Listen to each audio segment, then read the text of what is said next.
afternoon, everyone. We are thankful that you are here for session 2 of our paraprofessional webinar series between supporting innovative practices and North Inland Special Education region. And we're grateful to North Inland SELPA for opening up this professional learning opportunity for paraprofessionals and school districts across the state of California who are supported by SIP. So welcome everyone. My name is Megan Gross. I am one of the program specialists here at El Dorado County Office of Education for SIP. For those of you who met me last week, you know that I started off as a paraeducator, and I have spent my career focusing on inclusive practices for students of all abilities, and especially students with extensive support needs. And so I'm really grateful here today to have my partner, Thomas Veloso, joining us and sharing his knowledge and wisdom. Thomas, I'm going to pass it off to you. Yeah, thank you, Megan, and thanks everyone for having me. My name's Thomas Veloso, and I'm also a program specialist, like what Megan said, with SIP supporting innovative practices, but I am located in Berkeley, California. And I don't know if you guys are close to the area, but there was a crazy earthquake that I was just talking with Megan earlier, and everything is okay. So today, really what we're going to be focusing on is, now that you're in the classroom, what do we do? And I think oftentimes we talk about like, oh, just support students or like supporting the teachers, but like, what does that actually look like? But let's set the stage super quickly. Understanding that some folks might be on their phone for today during the Zoom session. And we want to get as many people in discussion and being able to participate as much as possible.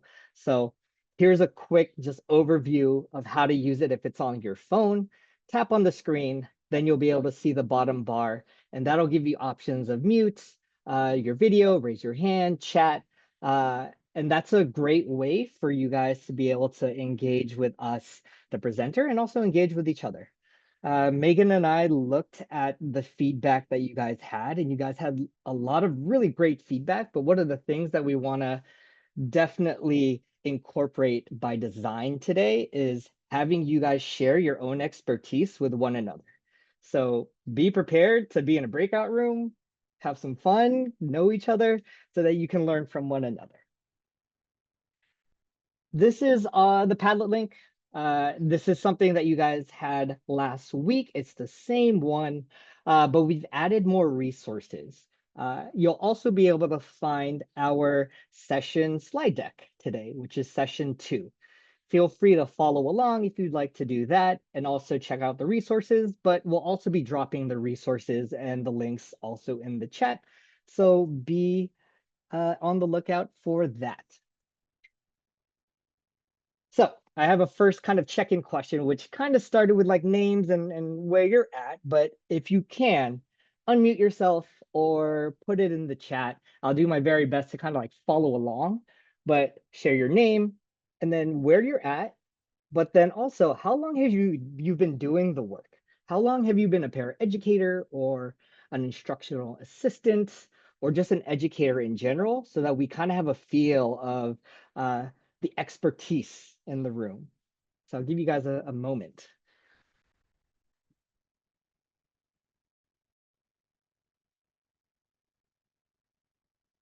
"19 years? I think I'm on my 17th year, actually, of education. So I'm like right behind you, Megan.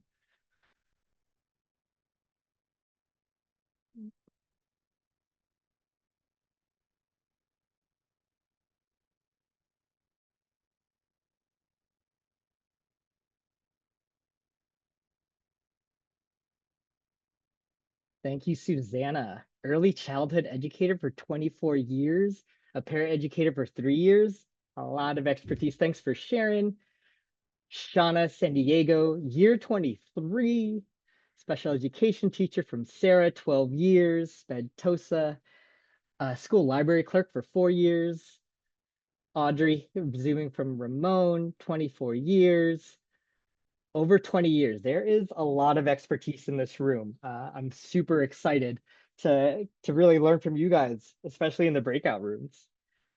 Give it like another 30 seconds just in case folks are like, raring to go and still typing.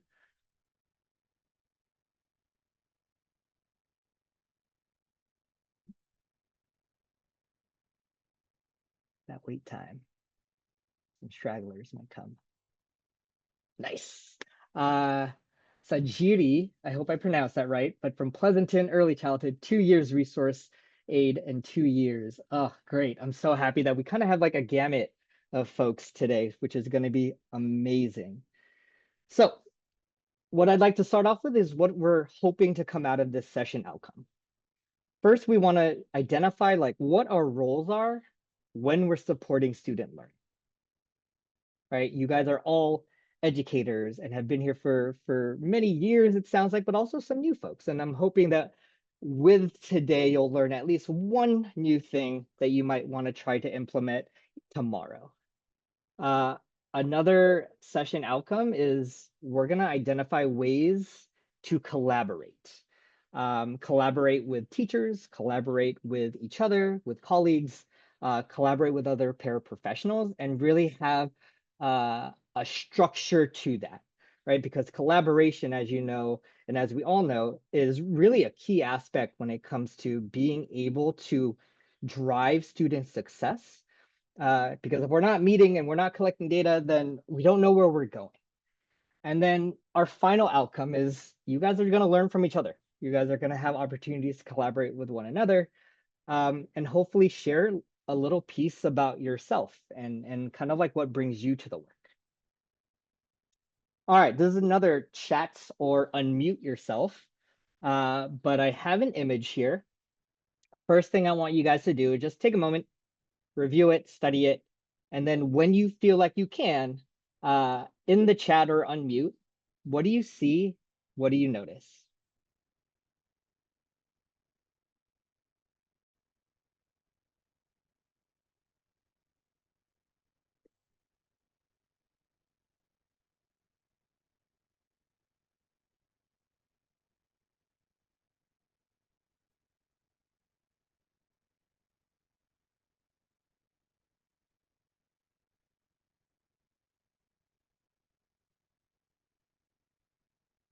Thanks, Lori. I see separation and togetherness. I love that word.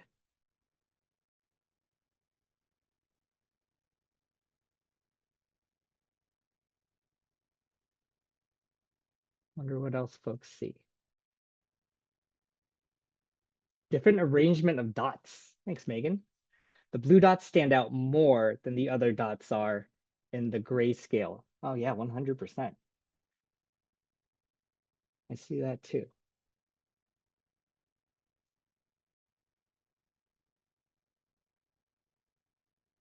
I'm noticing the lack of blue squares, or sorry, not squares, lack of blue dots on the furthest left image. So the reason why we start with this is because I want to show you that school systems start off by design by being exclusionary. Exclusionary to marginalized communities, especially students with disabilities. And we call this out intentionally to show that though the blue dots, we can assume are students in special education or marginalized community, just because they're in the classroom doesn't necessarily mean they're included. So we have separation, integration, and inclusion that you see over here on the image, but it's still calling out the othering, which is what our job is as paraeducators to do. And when you notice under the belonging image, I think someone called out some togetherness. You'll notice the togetherness, but you'll also notice I can't tell who the adult is. I can't tell who the students are. I can't tell who the paraeducator is. And that's what true belonging can strive to be, right? Is everyone a part of a classroom or a part of community, being able to learn from one another and not have the fear of needing to mask or be someone else or assimilate. And the reason why we want to focus on that in terms of belonging is because that's our job. Paraeducators, I say this, you guys are not just the backbone of education, or sorry, special education, but the backbone of education. Um, you guys support academics, social emotional behavior, you support teachers, and there's so many other buckets that you guys support that I don't even know of because I don't know your context. And the reason why Megan and I jumped to the opportunity to do this webinar series for paraeducators is because we both started off as paraeducators. We both started off our careers doing the work of a paraeducator. And oftentimes the work that we do can be overlooked. It could be overlooked and it could be hard to identify what the buckets are that we support because we do so much. So hopefully by today, we'll get a little bit more clarity and how this fits with your structure and your own context. So I have a quick activity for you guys. And what I want you guys to do is reflect first. I'm going to show some statements and just on a notepad or on a post-it note or a journal or some scratch paper, or even just making a mental note, whether you think this is fact, this is true, or if you think this is fiction, this is completely false or not true. After that, just make a note if you struggle to answer any of them, or if any of them surprised you. So don't put anything in the chat yet, because you're going to do that later. My first fact or fiction is paraeducator services are limited to one student at a time. Take like 30 seconds, jot down what you think it is, fact or fiction. Don't share it with anyone else. Next statement is paraeducators must be an expert in the content area to support students. Fact or fiction?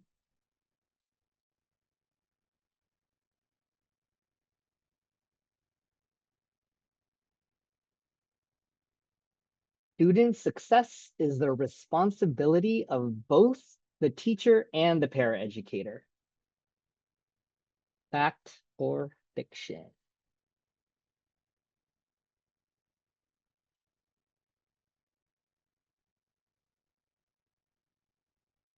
Teachers and paraeducators need to plan together to be effective.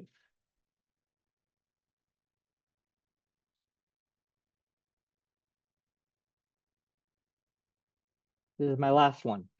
Teachers and paraeducators model respectful relationships for students and staff. Take a moment, jot down your answer. And then for the next slide, when I read out the statement, just type in whether you put fact or fiction. That's it. So number one, type whether you put fact or fiction, that paraeducator services are limited to one student at a time. Type it in the chat. Fiction, fiction, fiction.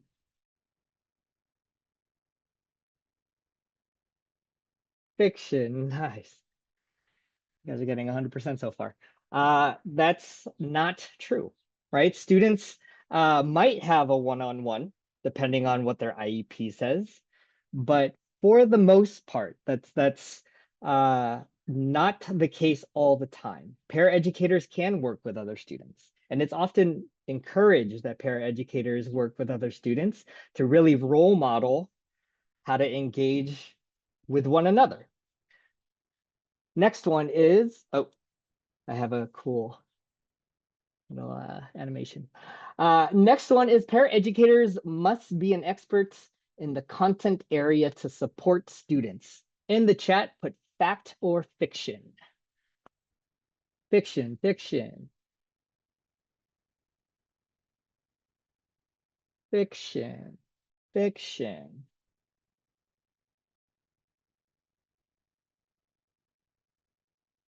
That is fiction. Yeah, nice shot. I wish I had like something to throw at you guys as like a prize.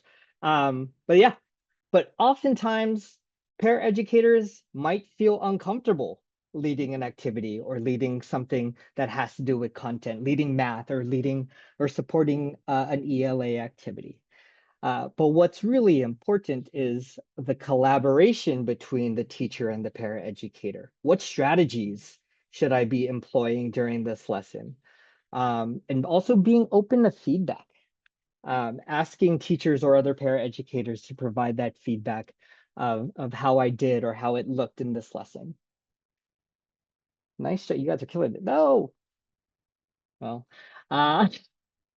next one is student success is responsibility of both teachers and the paraeducator. Please put that into the chat. I see fact. And this is a very smart group. I love it. That is 100% correct. Paraeducators, you guys work alongside teachers. You guys probably work alongside many more teachers and general education teachers, special education teachers, and definitely having a relationship with your teachers that is, we support these students and not you support these students is the way to go. Now, number 4, teachers and paraeducators need to plan together to be effective. Fact or fiction? Put that in the chat, please. Fact, fact, fact, fact and fiction. Oh, Lori, throwing a little spiciness into the chat. Fact and fiction, fact. Fact and fiction agreed, Sarah. I'm really interested with what you guys have to say in the next slide. That is fact. Yes, it is very important that paraeducators and teachers plan together. Now, is that the reality? I am curious to hear what your perspective is. Let's do our last one, which is teachers and paraeducators model respectful relationships for students and staff. Fact or fiction? Please put that into the chat. Fact, fact, fact. Yeah, I think the training is done, Megan. I think folks are good. Mic drop. Yeah, mic drop. We did it. That is correct. Fact. Now I'd love to hear from you.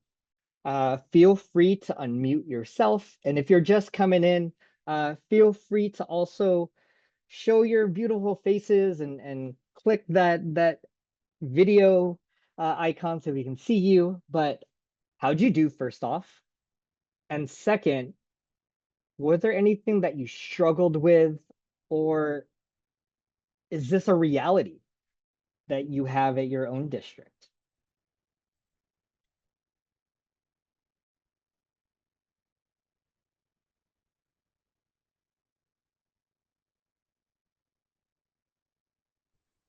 I'll share about the planning question that was fact Yeah. fiction.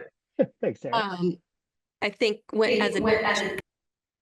as a teacher, when I think of planning, I think of something pretty involved and extensive. And I don't think that a para needs to be involved in all those pieces, but needs to know and plan together some of the pieces where the two teammates will need to work together. Yeah. I do think planning, I do agree planning is definitely, and it could be an intensive part, right, of the whole collaboration with parents and ed specialists. And thank you so much for sharing that what you just said. And I think something also to like build on that is, does my paraeducator, or do I as a paraeducator, do I feel confident and know what is asked of me for this lesson today? If me as a paraeducator or you as a paraeducator are unsure, then what opportunities do we have to have that check-in? Doesn't need to be full hour, right? It could be like, hey, 5 minutes. This is what we're doing. Can you help? Boom, boom, and boom. Oh, I just got a question. What to do as an aide when a student doesn't want to cooperate or do their work? I love that you asked that question. I think when we go through some of the next slides, it might get answered. Or this might be a great question for you in a breakout room. So I don't want to just like give it out yet, but I am going to make a note. Megan, if you can like remind me if that question didn't get answered, to like answer it at the end, just in case we get to that direction at the end. Absolutely. Cool. All right. Well, it looks like you guys are killing it. Thank you guys so much for engaging in the chat. So we understand that your role as a paraeducator, it often goes above and beyond. But when we're to just narrow it down to 3 buckets of support, that really is facilitating learning for all students, facilitating inclusion for students with disability, and collaboration with teachers and staff. This is kind of the main point that we're going to be going through today, which is facilitating learning and how that looks like, right? It can look like several different ways, and I'm sure folks here on this Zoom call have very ingenious ways that looks, but something that we're going to focus on is how to facilitate.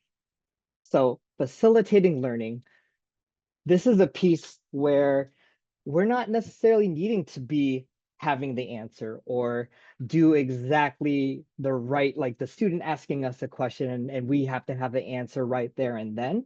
Facilitating is more of asking questions so that the student is able to get agency, learner agency for themselves, what works, what doesn't work, and who other resources I can look to before I go to the adult. But for some key ways to facilitate learning is really by the actions that we do as the adult in the classroom. Like that's number one. That's the easiest thing you can do. First one is being a role model.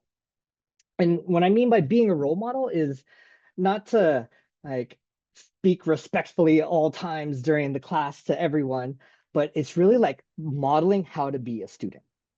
I love when I have paraeducators in my classroom being able to raise their hand and ask me a question that they think students might want to ask, right? Or using any of the structures that are in my classroom or in the teacher's classroom and pointing those out. Those are great ways just to be a role model. Because as we know, students, they notice everything. They notice what you're wearing. They notice if you're out. They notice who's out in the classroom. So being cognizant of what your actions are in the classroom is a great way to facilitate the learning. Next is follow your teacher's lead. Use the same systems that your teacher uses, use the same language as your teacher uses, such as token economy systems, or if there's a PBIS system that the teacher uses, use that, right? Hey, I noticed that Megan, I'm going to use as a student, Megan, she did this problem really well. She raised her hand, she showed some effort. I'm going to award some, I'm going to say SIP dollars because we're with SIP. That's a great way, one, that students know that you're seeing them, but also a great way to show respect to the teacher with their systems of support. Next one is to be consistent. Being consistent because students are very aware of what you do or what you let them do versus not let them do, they're going to call it out, right? Well, you let me do this last time, right? So being able to be consistent, work as a team, and communicate constantly, right? Communicating constantly during the lesson is another piece that can help with working as a team. Like, hey, teacher's doing this. I'm noticing that this group is doing really well. I'm waiting for this group to follow along, right? So talking during the lesson and noticing can be a very easy way for students to know that you guys are on the same page with your teachers. And then the final one is being calm, kind, clear. This is, I'm definitely sure, not new to everyone else, but being able to use wait time, set clear boundaries, set follow through are really strong ways to be a great facilitator of the learning in the classroom. And I put a really clear here for not to be a friend. Like you can be friendly, like be friendly to students for sure. But there's always that boundary that paraeducators and teachers and staff members just want to be aware of when you're supporting students, right? If a student's wanting to talk about their weekend and it might not be the right time to talk about their weekend because the teacher's talking about the lesson or writing a paragraph, pause the conversation. It's okay to pause the conversation, and I would love to hear more about that during recess. We don't want to continue the conversation and then have the teacher or yourself as the paraeducator re-explain what the directions are, right? And there are opportunities that folks, including paraeducators and special education teachers, should be aware of, like looking for the opportunities where you can input facilitative strategies.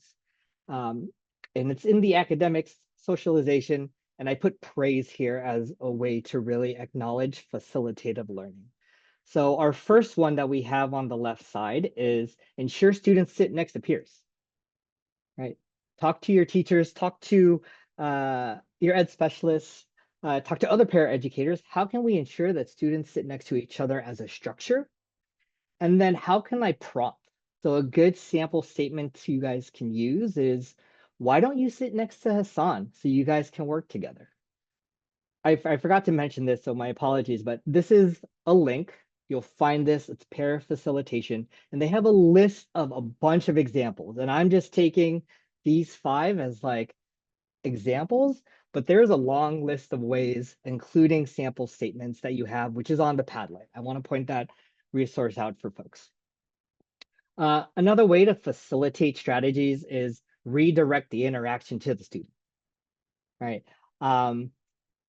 When a student is asking, hey, I need help on this, or I'm not sure what to do next, a great simple strategy is, oh, interesting. Why don't you ask Jamel, or why don't you ask Megan what he thinks about that? That way it takes away the cognitive load or the thinking from the adult, and it really gives students an ability to, oh, you know what, I am going to try talking to this student. It might not work 100% of the time, right? But that's the key, is consistency and doing it often and multiple times. Another strategy to look for or to try is ensuring that students use the same materials and tools. Oftentimes, I have students who are working on something completely different during the lesson. So yeah, that's gonna put all the weight of that student to ask questions to the adult because it's a completely different assignment that the student is working on.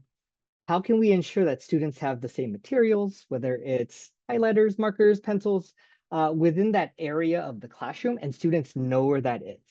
So a good sample statement is, hey, ask Matt where he found that graphic organizer, or ask Matt how to log on to the Google Classroom, right? That way it can allow students to feel as if they belong, because they do belong in the classroom. We don't want students to work their way and prove that they belong based off of the access to the material. Speed up a little bit. Next is to praise students and peers. This is one of my favorite ones because it's such a powerful tool to really, one, stop unwanted behaviors, but also really connects well to what you guys learned last week about intentional praise. All right. Being intentional with your praise allows you to call the good behavior, but also mitigate the behavior that's unwanted. Will it work 100% of the time? Probably not. But still being able to praise is such a great way to allow for more learning, facilitation of learning, and reduction of some of those unwanted behaviors. So a good example is, I like how, Megan, you're waiting really patiently. I'm going to wait until, oh, hey, Audrey, now you're waiting patiently. Awesome. So that way it's kind of cascading to other students to be able to encourage what you're wanting to look Last one that I want to call out is reduce your proximity. You don't need to be with the student 100% of the time. Um, Unintentionally, right? It could cause othering or a struggle to break that barrier of the adult being next to the student. So play around with your proximity. Stand back a little bit. Maybe work with another student. Maybe ask the student to help them pass the papers. Really building that community in a very simple way. I want to give you guys a strategy that you may or may not have heard. And it's one of my favorites, which is 3 before me. There's different variations, but really what the purpose of this is to support students to foster interdependence rather than the dependence on the adult.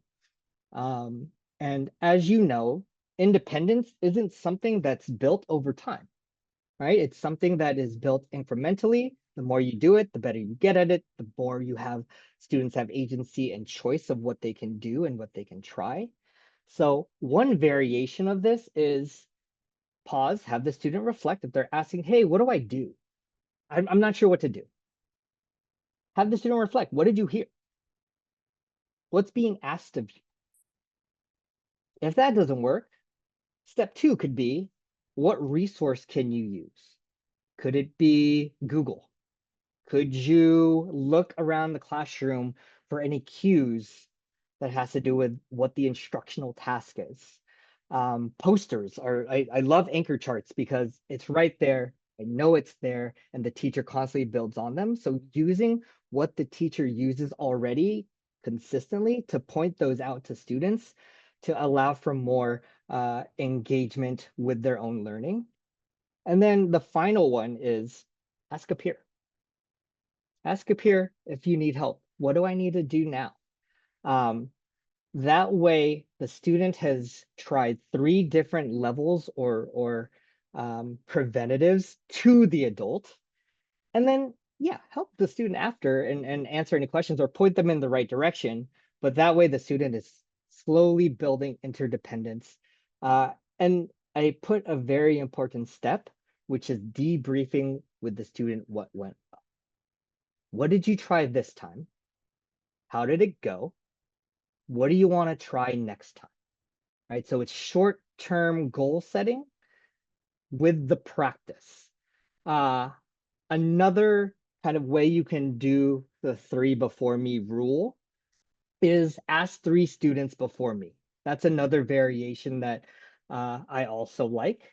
So play around with them. I'd be really curious to see what you guys collect in terms of like your own data, anecdotal and observable data, if that's made an impact at all.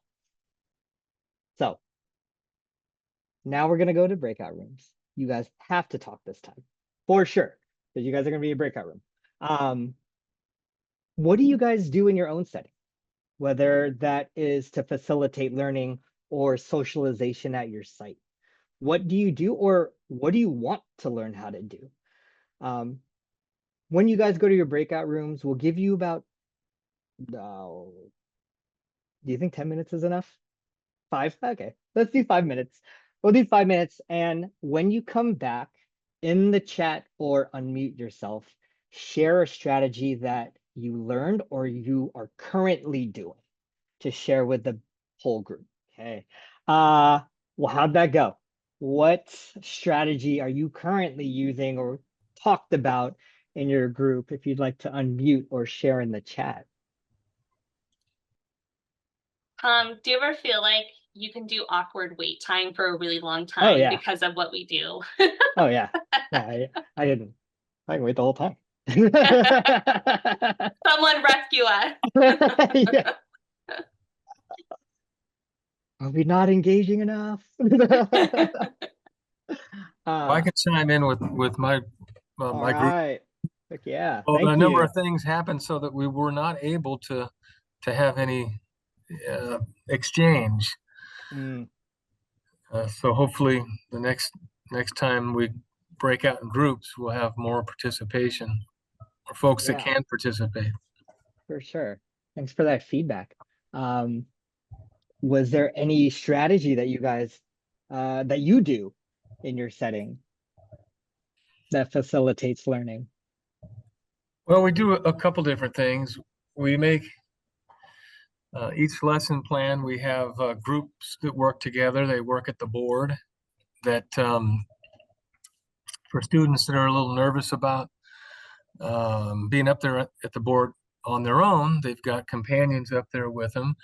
And when they stumble on say a question, they have assistants there because they're all working at the same cause. So it takes the focus off of the individual and affords them to utilize one another to solve the problem and not be embarrassed if they're not sure, because there's always another team member or two. We usually do groups of 4 to jump in and help out. And we found that works real well. Oh, I love that. Are groups always the same, or do Never they the change same. up? They're never the same. Never the same. Oh, I Every love single that. time we do board work, we run a shuffle, and it's always random, and no one gets to choose, and you get what you get. You don't throw a fit. I love that. Thank you so much for sharing. I love having a group to work with and really building on each other and leaning on one another. That takes a lot of respect for the group and respect for the teacher and respect for the paraeducator, but also respect for one another and community. So I love hearing that. I'm hearing whiteboards with a couple of peers is a great strategy, 100%. And then I think I also saw revisiting student IEP goals. That's super important to do that. Yeah. So on top of the facilitation of learning that paraeducators often do in the classroom is data collection. That's a big part of what you guys do to be able to make informed decisions for the IEP teams, for the ed specialists, for service providers to plan for students. So why does it matter? Well, our goal as paraeducators is not to do more support. It's not to add more time, not to add more accommodations or implement more accommodations through the paraeducator, but it is to support smarter, right? So that's why it's very key to provide the help and then intentionally fade back your support. It's this aid and then fade. So what we have here is instead of just collecting data, you're really collecting success minutes.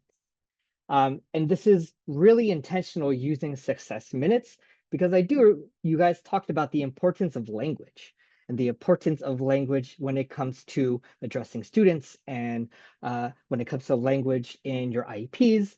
So really being able to have that mindset can really support what you do and how you support students. So what I mean by that is when you're tracking success minutes, really pay attention to when students are being successful. When is the student able to be independent? How long is that going to take? How long is the student independent for? Is the student meeting their goals, or are they participating in this lesson in ELA or in math or in science? That gives you kind of your baseline. The student's able to participate X amount here. Now, next is paying attention to the strategies that you use, whether it's the 3 before me or whether it's proximity or prompting. What strategy did you use that helped the student be successful?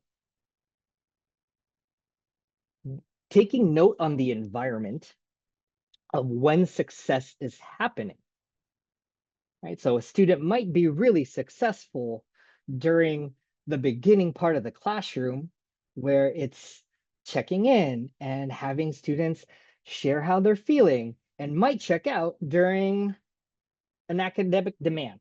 That is an important note to make when the student's successful, so then you can build on that further success. And then finally, being able to know how long a student is successful. I say this to my paraeducators in the past is you are trying to work yourself out of a job. That is the goal. You want to work yourself to where students don't need you and you don't have a job. So collaboration. This is our next piece when it comes to what to do in the classroom now that you're there. And collaboration has 3 pillars to it. The first pillar is solidarity. And a simple way to do that is using we or our, right? This is our students that we work with, not just your students, not just special education, not just general education, but talking about students with a we or our is a very easy way to build solidarity and a collaborative relationship. Next one is role clarity. Understanding what is expected of you as a paraeducator or as the ed specialist makes our job so much easier when it comes to communicating and supporting one another. And a good way to start off is knowing and identifying what your strengths are when it comes to being a paraprofessional, right? I might have a strength in academics and reading. I might have a strength or more of a strength when it comes to SEL. Like, how can I incorporate my strength or share that with my teachers? Or how can my teachers know my strengths and use that effectively? And then finally, respect. Respect and acknowledging what each individual and role brings to the table is another strong and important pillar when it comes to collaboration. So we have this resource that we've created, and it comes from TIE Center. And this is a great tool where you guys can plan with the support of teachers, or teachers can share what's expected of paraeducators when it comes to their classroom. So the first document, Megan, can you share the first? Oh, I think you maybe did. The first document is the planning, the collaborative planning, which I have over here. This sets what the goal is, what is the student learning, and what will the setting of my support or the paraeducator's support be to facilitate. And then it considers the setting. It has routines, and then next to the routine is how are classmates without disabilities interacting during this routine? And our routines, we have beginning and the end of the class, we have transition. We also have small group or large group discussion. What are students doing without disabilities during that time? Now we're going to focus on the student in the next section, which is how does students currently participate? How do students with disabilities currently participate in the beginning and the end of the classroom? How can students interact and participate in similar ways as classmates do? And then it goes to the paraprofessional or the paraeducator. What can the paraeducator do to facilitate interactions and participation?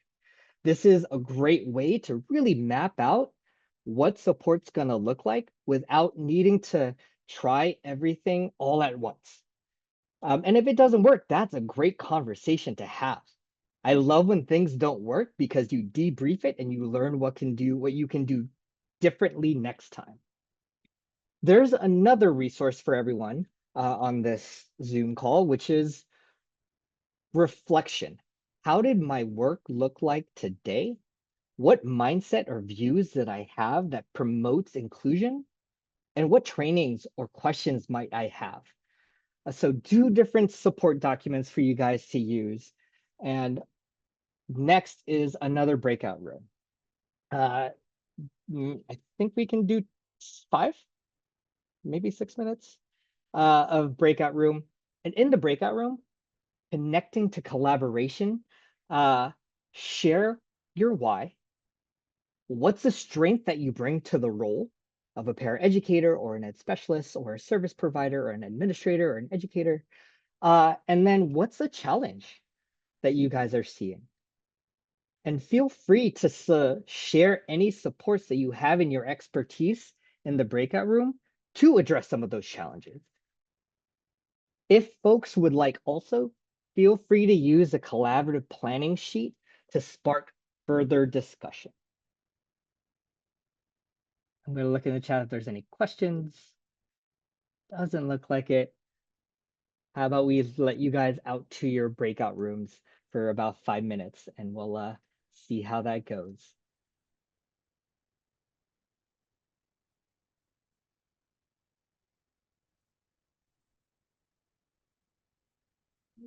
I'm going to move a couple folks who I know have been chatting. So that way they have people to chat with. Thank you.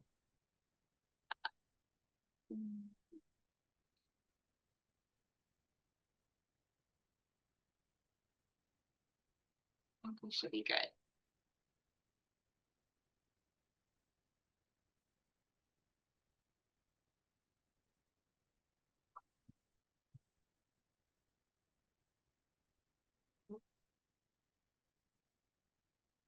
And I'll put into the breakout room chat.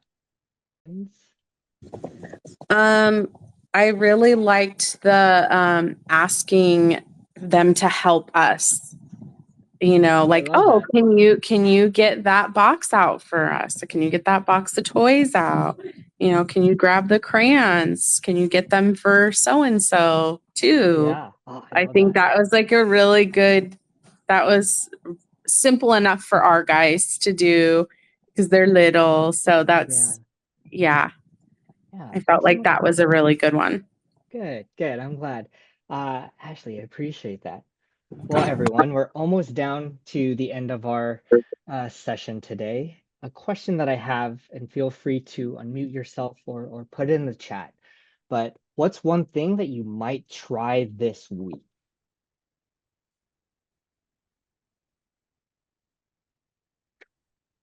And as folks are writing in their idea for this week, Thomas, do you mind going back to the question from Romoland about how do we support students who aren't interested in our support? Yeah. Denise, are you still there? I'm assuming you are. Yes, we're still here. Oh, great. First off, were you able to get your question answered? Let me go ahead and ask the assistant. She said no. Okay, no worries. Well, I'll answer the question how I normally would do it. And there's different variations to increase engagement. So it's not the end all be all, this is what's going to work all the time. But feel free to kind of play around with that.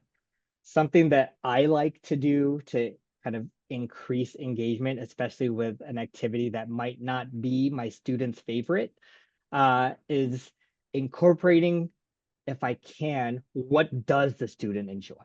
And how can I incorporate that in either the activity or the lesson? And calling it out, right? Hey, there's this, I'm going to use Fortnite because I was taught in that era of a lot of Fortnite. Hey, there's this character, Fortnite. Do you notice that? Share more about that character before getting into the actual task. So finding pieces that my student does have interest in or does have choice or a say in is where I lean towards to get engagement. And then making a note of the success minutes that we talked about, what did work and what didn't work, with the understanding that it's not a perfect science every time, but it could support the engagement piece. And then another thing you could do is that facilitative strategy of providing positive praise that is intentional and very specific to students around, right? That's another great way that you can do, because something is that we don't have control over students. We have control over what we do, which is planning, which is our intervention. So remembering that that is kind of where our mindset should be. What do I have control over here? Will definitely support and lessen a lot of the frustration of student not doing this assignment. Okay, I think this is almost time. So are there any questions that folks have? so much. Oh yeah, you're very welcome, Sarah. Thank you for being here. In 2 weeks then, we have our third session, October 6th, and the topic is understanding how to provide support to students in a manner that prioritizes dignity, student agency, and prevents learned helplessness. It's going to be a really great session. And then please give us feedback. If you have time before you log off, please scan the QR code. Let's put the link also in the chat, because I think the next slide folks might be interested in as well. But please give us some feedback. Love to know how to improve. And I saw, Lori, you put in the chat that some of you have a school holiday on the 13th. And so please know that these sessions are being recorded. And once all of them are uploaded to YouTube and our Padlet, we'll send an email blast. So that way you have access to the final session. But we will miss your voice in this room. And are probably also a little bit jealous that you have the day off. Yeah, that sounds really nice. Final plug, SIP is holding a virtual webinar series on behavior. Behavior is a very hot topic, and please join us. It's a different spin and understanding of behavior that we're hoping would encourage a lot of educators, parents, and paraeducators, administrators to really look at behavior a little bit differently. Derek Horn, great speaker, Dr. Nikki Elliott, Sylvia Mack, Mitch Weathers, all experts in the field, and it's free. So please scan the QR code and join us if you can. First date is October 29th. I'm going back in time. October 29th is the first date. And please stay connected. We have our Instagram. Check out our website, has other events and other archived events for you guys to view. And that is nice. So thank you guys so much.